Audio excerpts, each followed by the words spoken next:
When GE Capital announced last week that it would no longer finance gun purchases at small firearms dealers, it predictably drew both praise and criticism.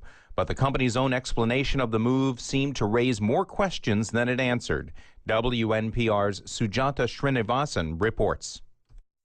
Last week, the Wall Street Journal reported that GE Capital, the financing arm of General Electric, is cutting off funding for stores that exclusively sell guns.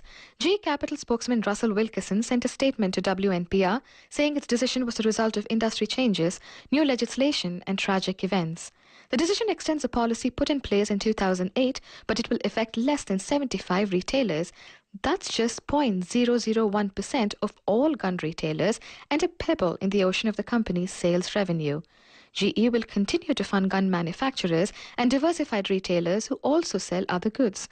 Lawrence Keene, General Counsel at the National Shooting Sports Foundation in Newtown, estimates only around 5% of retail customers who buy firearms apply for financing.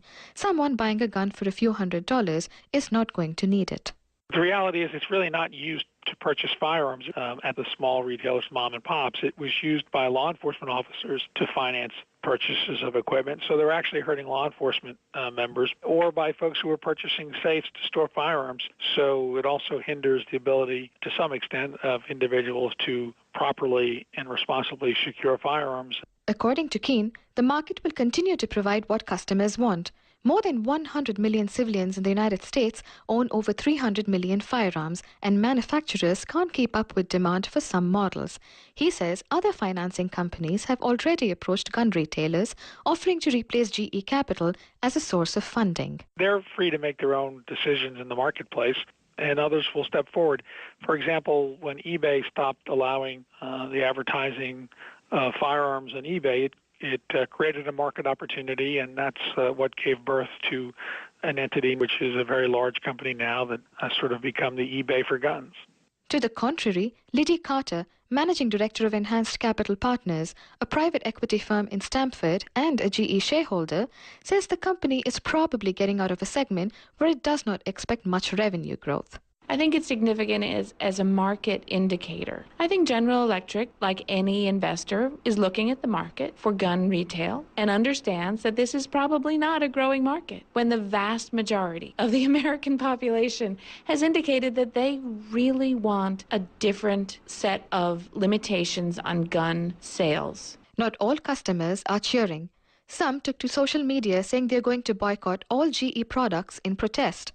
Wayne Buck, professor of business ethics at Eastern Connecticut State University, says that's going to be tough since GE makes almost everything, from washing machines to jet engines. Well, first of all, that's almost impossible to do. You're going to unscrew every light bulb in your house that was made by GE. I think the one place where GE is open to criticism on this is the charge that they're being hypocritical in the sense of no longer extending financing for gun purchases at dedicated gun shops, but continuing to provide that financing at much larger companies such as Walmart. WNPR contacted GE Capital about continuing to finance gun makers and large box retailers. The company did not respond. But Narasimhan Srinivasan, professor of marketing at the University of Connecticut, is not surprised that GE hasn't cut off funding for all firearms-related activities. If GE were to say, I'm not going to fund retailers which sell other goods than just guns, it would be shooting themselves in the foot. It would not make good business sense, and I do not expect that to happen. Also, I do not think it is going to be effective in trying to control the sale of guns, because the funding is meant not just for one particular product category, but for the entire basket that the company might be engaged in. Which still leaves the question of exactly why GE stopped funding small retail gun shops. ECSU's Wayne Buck has a theory. My guess is this was primarily driven by their local presence. So many of their employees live in the local area because this is where GE is headquartered. Many of their employees had students who went to Sandy Hook. The father of the shooter is an employee of GE in the finance division. And knowing what I know about sort of corporate cultures, my guess is that was probably topmost in their mind. For WNPR, I'm Sujata Srinivasan.